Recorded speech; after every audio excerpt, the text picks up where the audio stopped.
એક બહુ સરસ મુક્તક છે કે પલટકર ઝપટના ઝપટકર પલટના લહુ ગર્મ રખને કા હૈ એક બહાના પરિंदों की दुनिया का दरवेश हूं मैं कि शाही बनाता नहीं आशियाना. ગરુડ એ પક્ષીઓનો રાજા કહેવાય. એના માટે બાકી બધી જ વસ્તુ રમત છે. એને માળા બનાવવાની જરૂર નથી પડતી, એને વરસાદમાં ક્યાંય છાયાની અંદર આવવાની જરૂર નથી પડતી, કારણ કે તો વાદળની ઉપર ઉડે છે. અને ક્યારે વાદળ ઉપર ઉડવા માટે એની પાસે મજબૂત પાંખો છે, મજબૂત ઈરાદાઓ હોય છે. અને આજે મારી સાથે એક એવી જ દીકરી અમરેલીની મહેકબેન બાબુલાલભાઈ ખાંભલા, જેણે અમરેલીના ઇતિહાસમાં એક એવું સોનેરી પાનું જોડ્યું છે કે જેનું આખું અમરેલી ગૌરવ લઈ શકે છે. 12 સાયન્સની અંદર આ દીકરીને 99.99% આવેલા છે. અને પર્સન્ટેજમાં વાત કરું તો 98.66% આવેલા છે. તો એક એવી દીકરી કે જેણે પોતાના સપનાને સાકાર કરવા માટે મહેનત કરી, અને સપનાઓ સાકાર થાય એના માટેનું જે સૌથી શ્રેષ્ઠ સાધન છે, એટલે કે 12માનું રિઝલ્ટ, એ આજે એના હાથમાં છે. અને અમરેલીને ગૌરવ થાય એવી રીતે એના હાથમાં છે. તો બેન, તમારું સ્વાગત છે આ પોડકાસ્ટની અંદર. કેવું ફીલ થાય છે? ખૂબ જ આનંદિત ફીલ થાય છે કે આજે આ રિઝલ્ટ આવ્યું તેના લીધે તો હવે આગળનો જે સાચા સપનાઓ તો હવે આગળની જિંદગીમાં શરૂ થશે કે શું સાકાર આગળ જઈને શું કરવું.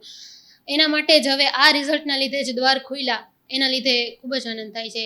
સાથે સાથે મારા ગુરુજનોને, મારા માતા પિતાને આના લીધે હું આનંદ દઈ શકી, એનો પણ મને ખૂબ આનંદ. ક્યાં વાત છે, બહુ સારી વાત કરી કે તમે તો ફીલ ગુડ કરો જ છો, પણ તમારા માટે વધારે અગત્યનું એ છે કે તમારા માતા પિતા અને તમારા ગુરુજનો આ બાબતને લઈને આનંદિત છે. મિત્રો, આ છે ને આપણા વિદ્યાર્થી જીવનમાં સૌથી અગત્યની બાબત છે કે આપણે જે કંઈ કરીએ છીએ ને એ ખાલી આપણા વ્યક્તિગત સ્વાર્થની બાબત નથી. આપણી સાથે જોડાયેલા કેટલા બધા લોકો, આપણા મિત્રો, આપણા પરિવારજનો, અને એમાંય ખાસ કરીને આપણા મા બાપ અને આપણા ગુરુજનો. મેં ક્યાંક એક બહુ સરસ વાત બેન વાંચેલી કે તમે જીવનમાં આગળ વધો ને તો સૌથી વધુ જો કોઈ ખુશ થનારું હોય ને તો એ તમારા મા બાપ અને પછી તમારા ગુરુજનો છે. મા બાપના તો તમે અંશ છો તો એ તો રાજી થાય, એ બહુ સહજ વાત છે. પણ તમારા ગુરુજનો, એણે જેમ મા બાપે તમને એક સમય આપ્યો છે ઉછેરવા માટે, એમ તમારા ગુરુજનોએ પણ તમારા કલ્ટિવેશનમાં એક સમય આપેલો છે. તો બેયને તમે યાદ કરી, બહુ સારી બાબત છે. તમે જે વાત કરી હમણાં, તમારા માતા પિતા વિશે વાત કરી, ગુરુજનો વિશે વાત કરી, આપણે એ પણ વાત થઈ કે આપણા માતા પિતા અને ગુરુજનો એ સૌથી વધુ રાજી હોય આપણી પ્રગતિ જોઈને. મને તમારા માતા પિતા વિશે વાત કરો. તો સૌથી પહેલાં તો મારા મમ્મી, જેને એમ પહેલેથી જ એમ હતું કે ભાઈ મારે આવી જશે, હું કરી લઈશ. પણ તોય મારી મમ્મીને એટલું નહોતું કે ભાઈ ભલે કરી શકે છે તોય તે એટલું પ્રેશર નહીં, તારે જે કરવું હોય, જેટલું ભણવું હોય દિવસમાં, તારે એમ નહીં કે આટલું કલાક જ ભણ, આટલું જ કર. એમ કોઈ દી મારા મમ્મી પપ્પાએ પ્રેશર નથી આપ્યું. તમારા મમ્મી અને પપ્પાનું નામ? મારા મમ્મીનું નામ શાંતાબેન અને પપ્પાનું નામ બાબુલાલ દેવરાજભાઈ ખાંભલા. વાહ ભાઈ વાહ. અને તો તમારા મમ્મી પપ્પાનું કોઈ પ્રેશર નહોતું ક્યારેય? તો આમ આખા દિવસની તમારી દિનચર્યા આમ શું રહેતી? જનરલ દિનચર્યાની વાત કરું. જનરલ તો સ્કૂલ ટાઈમ અમારો 6:30 નો રહેતો, એટલે એની કલાક 1.5 કલાક પહેલાં ઉઠી ને જે કાંઈ સામાન્ય દિનચર્યા, ક્યારેક કંઈક વાંચવાનું હોય તો ત્યારે કરતી. બાકી હું મોટા ભાગે તો રાત્રે જ લાંબુ ખેંચી લેતી, વધારે સવારે નહીં. આ 6:30 ની સ્કૂલ છે, બરાબર છે. અને તમે કીધું કે તમારા મમ્મી પપ્પાએ તમને કોઈ પ્રેશર નથી કર્યું, તો તમારા ગુરુજનો તરફથી ક્યારેય કોઈ પ્રેશર? એટલું પ્રેશર નહીં કે ભાઈ કરો ને કરો, પણ આમ પહેલેથી વિશ્વાસ રાખતા, એટલે કોન્ફિડન્સ આવતો કે ભાઈ એ લોકોને છે કે તું કરી શકતો, મારે મારી જાત ઉપર પૂરો કોન્ફિડન્સ રાખવો જ જોઈએ. તમારા સૌથી વધુ ગમતા વિષયો કયા? મને તો બધા વિષય આમ ઇક્વલી જ ગમે, આમ પ્રોપર એટલો કોઈ વિષય ઉપર ન. છતાંય તમારે એ ગ્રુપ છે કે બી ગ્રુપ છે? એ ગ્રુપ છે. એટલે મેથ્સ, કેમેસ્ટ્રી અને ફિઝિક્સ આ મુખ્ય વિષયો. અને આ સિવાય કયા બીજા વિષયો હતા? ઇંગ્લિશ અને સંસ્કૃત. ઇંગ્લિશ અને સંસ્કૃત. આમ હું તો આર્ટ્સનો વિદ્યાર્થી છું, તો હું પેલા એ બે વિષય પૂછું કે આમ વધારે મજા શેમાં આવે? આ 3માં આવે કે એ 2માં આવે? એ 2માં વધારે આવે આમ મજા એમાં આવે. અને કેમેસ્ટ્રી, ફિઝિક્સ અને મેથ્સ તમારા સબ્જેક્ટ છે અત્યારે.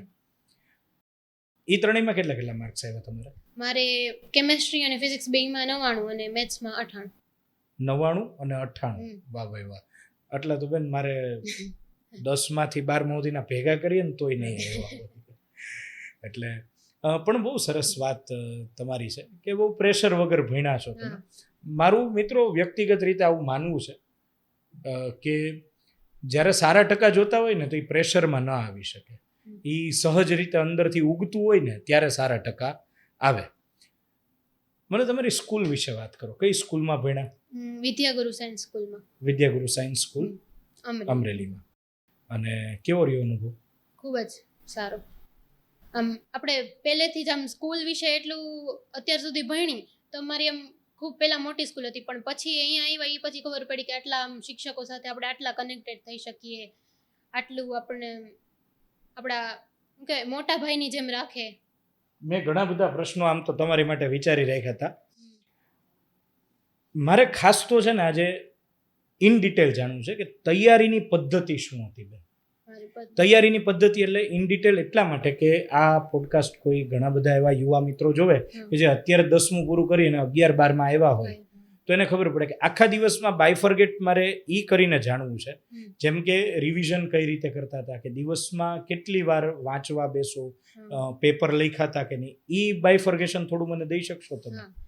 સૌથી પહેલા આમ સ્ટાર્ટિંગથી 11thમાં મેં પહેલેથી એવું રાખ્યું હતું કે 12મા ધોરણમાં આવીએ એટલે પહેલેથી આપણને આદત પડી જાય કે કઈ રીતે ભણવું. એટલે પહેલેથી 11મામાંથી જ મેં આદત પડી હતી કે સ્કૂલેથી આવ્યા થોડોક કલાક જેટલો સમય આમ ફ્રેશ થયા પછી સ્ટાર્ટ કરતી કે જે સ્કૂલે ભણ્યા હોય એમાંથી કે કોઈ હોમવર્ક આપ્યું હોય કે તમે આ કોઈ નામ છે કે કોઈ એના પૂરા નામ આવતા હોય કેમેસ્ટ્રીમાં ને એમાં કે આ યાદ રાખજો, તો એ બધું પહેલાં એકવાર વાંચી લેવું કે એમ. બાકી તો જે થિયરી છે એમાં થોડુંક વાંચીને પછી એને લગતા જે એમસીક્યુ હોય એ જ કરતી. એટલે પહેલેથી જ પ્રેક્ટિસ પડે 11thમાં કે એમસીક્યુ કઈ રીતે સોલ્વ કરવા એવી રીતે. ઓકે, આ તો વાત થઈ કે આખા દિવસમાં તમે વાંચતા કેટલા સમય માટે? સ્કૂલ છોડીને આપણે કરીએ, સ્કૂલ છોડીને જ વાત કરું. હા, તો 6-7 કલાક. 6-7 કલાક. અને સ્કૂલ કેટલા કલાકની હતી? સ્કૂલ અમારે સવારે 6:30 થી 2:30 સુધીનું હતું. 8 કલાકની સ્કૂલ પ્લસ 6 કલાક બીજા ઘરે વાંચવાના. ઓહો, એટલે મિત્રો જોજો કે મહેનત છે, સખત મહેનતનો કોઈ ક્યારેય પર્યાય હોતો નથી. આપણા 2 વર્ષનો સમયગાળો એવો છે મિત્રો કે એની અંદર બીજી બધી જ વસ્તુ આપણે સાઈડ ઉપર મૂકી અને એકમાત્ર ફોકસ આરે જવાનું હોય. જો એ એચીવ થઈ જાય છે, એક બહુ આપણો સરસ સંસ્કૃત સુભાષિત છે કે કાક ચેષ્ટા બકો ધ્યાનમ શ્વાન નિંદ્રા તથૈવ ચ અલ્પાહારી ગૃહત્યાગી વિદ્યાર્થીનામ પંચ લક્ષણમ. આ 5 લક્ષણો કોઈ પણ વિદ્યાર્થીની અંદર હોવા જોઈએ.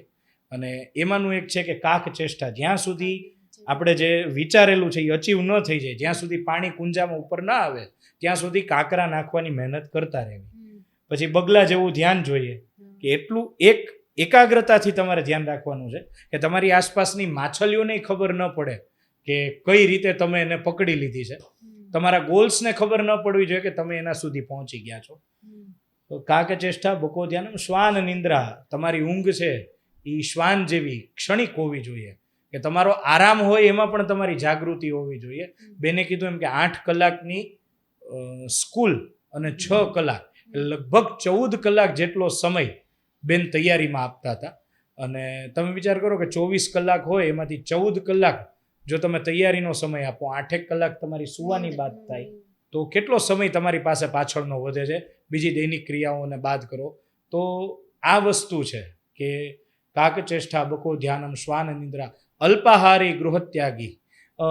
ઇન્સ્ટાગ્રામ, ફેસબુક બધું વાપરતા? નહીં, 12મા સુધી ન વાપરતી. 12મા સુધી ન વાપરતા. સોશિયલ મીડિયા જ નહીં વાપરવાનું. મિત્રો, સોશિયલ મીડિયા પણ આહારનો એક ભાગ છે. આપણે જે કંઈ કન્ઝ્યુમ કરીએ છીએ એ બધી જ વસ્તુ આપણા આહારમાં આવે છે. એક આહાર આપણે મોઢેથી લઈએ છીએ, એક આંખેથી લઈએ છીએ, એક કાનેથી લઈએ છીએ, એક શ્વાસેથી લઈએ છીએ. તો આ સોશિયલ મીડિયા એક આહારનો પ્રકાર છે. તો એનો અલ્પાહાર કરવાનો છે, એમાં અલ્પતા લાવવાની છે. જે લોકો તૈયારી કરે છે એના માટેની આ વાત છે. અને ગૃહત્યાગી. કેટલા પ્રસંગો એટેન્ડ કર્યા હશે ઘરના? બહુ ઓછા. આમ એકય આમ ગણીએ તો એકાદો નહીં. 12મા પછી જ તે 12મા પછી બારગામ જવાનું થયું હોય, 3-4 દિવસ ગયા હોય એવું? ના એવું નહીં. એવું એમના પપ્પા અહીંયા બેઠા છે. બેન જવાબ આપી પહેલા તો એમણે કીધું આ જે માતા પિતા સાંભળી રહ્યા છે એના માટેની વાત છે કે આપણું બાળક ગૃહત્યાગી હોય, હોસ્ટેલમાં ભણવા જાય, પહેલાંના સમયમાં ગુરુકુળમાં ભણવા જતા, તો ત્યારે એ લોકો ત્યાં ભણતા હોય ને આપણે અહીંયા પ્રસંગો પતાવતા હોય તોય પ્રસંગો પતી જતા. તો આ વસ્તુ મારે કહેવાની છે કે આજે જે સુભાષિત છે સંસ્કૃતનું, એમાં છેલ્લી બાબત છે કે ગૃહત્યાગી બનવાનું છે વિદ્યાર્થીએ. એટલે ઘર છોડી નથી દેવાનું, પણ એણે ઘરમાં એવી રીતે રહેવાનું છે કે જાણે એ ઘરનો ભાગ જ નથી. આ 5 જો કોન્સેપ્ટ હોય જે આ બેનમાં ચરિતાર્થ થાય છે તો અને તો જ આવું પરિણામ આવી શકે. મારી પાસે આંકડા છે કે પર્સન્ટાઇલ 99.99 આવવું એટલે શું.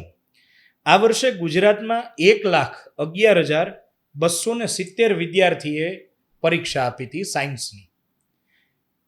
એમાં જો 99.99 પર્સન્ટાઇલ હોય બેન તમારે, તો 1,11,258 વિદ્યાર્થીઓ કરતાં તમે આગળ છો.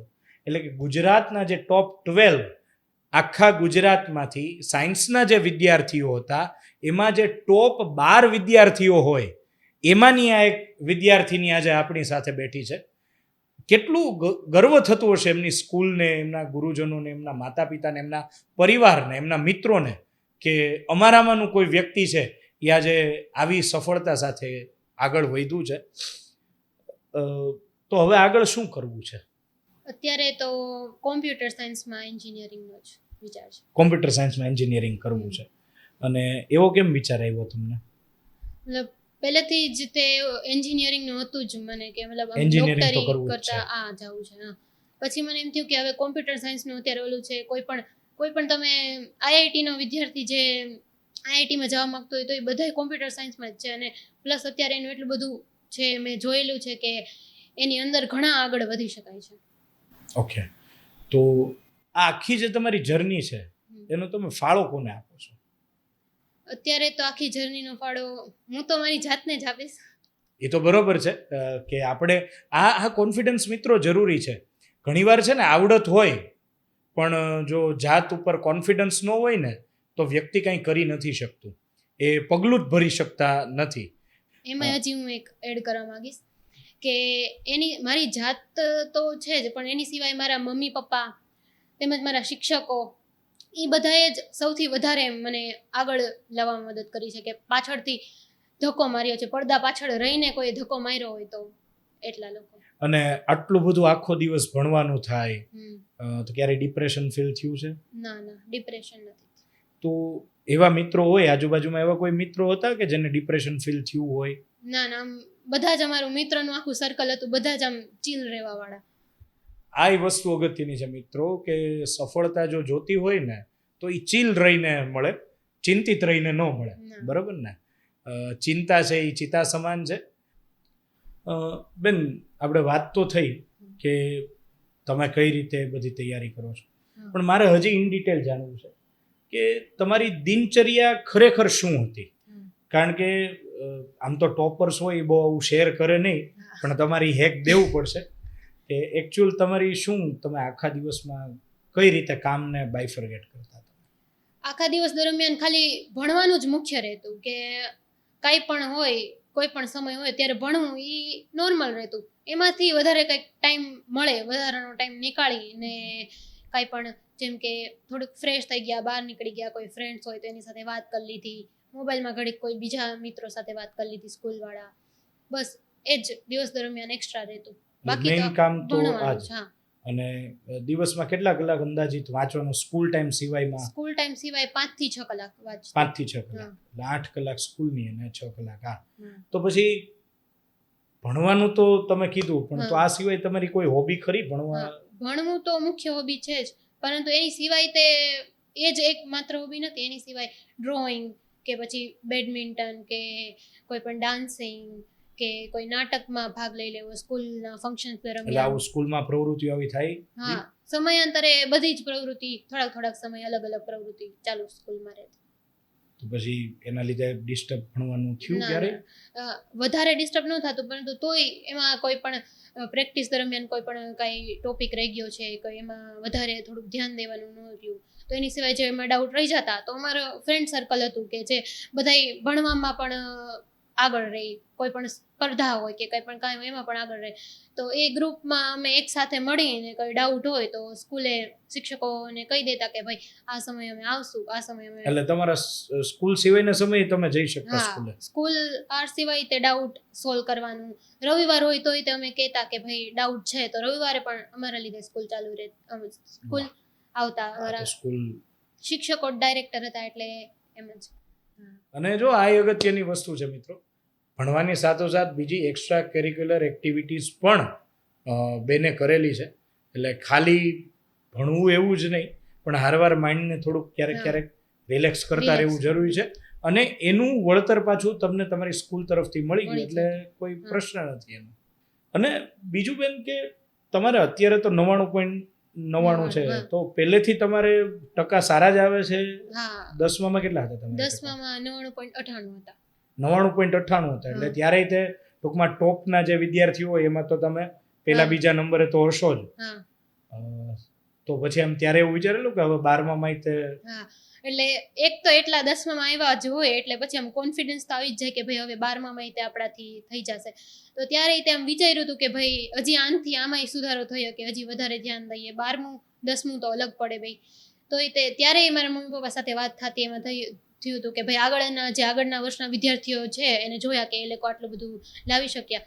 એના જે આમ બોર્ડ બધા લાગ્યા હોય, હોલ્ડિંગ્સ લાગ્યા હોય, એમાં જોતા ત્યારે વાત થતી કે ભાઈ કદાચ એટલું કરીએ કે આમાં આપણે એક સમય આપણા સમય આવે. હા, એ તો તમારા હોર્ડિંગ્સ જોયા છે અમે અમરેલીમાં વિદ્યાગુરુ સ્કૂલના. તો બસ, તો આ તમે એક સપનું જોયું ને એ સાકાર કરી લીધું, તો એના માટે ફરી વખત અભિનંદન પાઠવું. અને જે મિત્રો આ પોડકાસ્ટ જોવે છે એને હું કહું છું કે મહેનત કરવી તો એવી રીતે કરવી કે સફળતા એ જ્વલંત મળે, અને કદાચ સફળતા મળે કે ન મળે પણ સંતોષ તો અંદર હોવો જોઈએ કે હું મહેનત કરવામાં ક્યાંય કાચો નહોતો પડ્યો.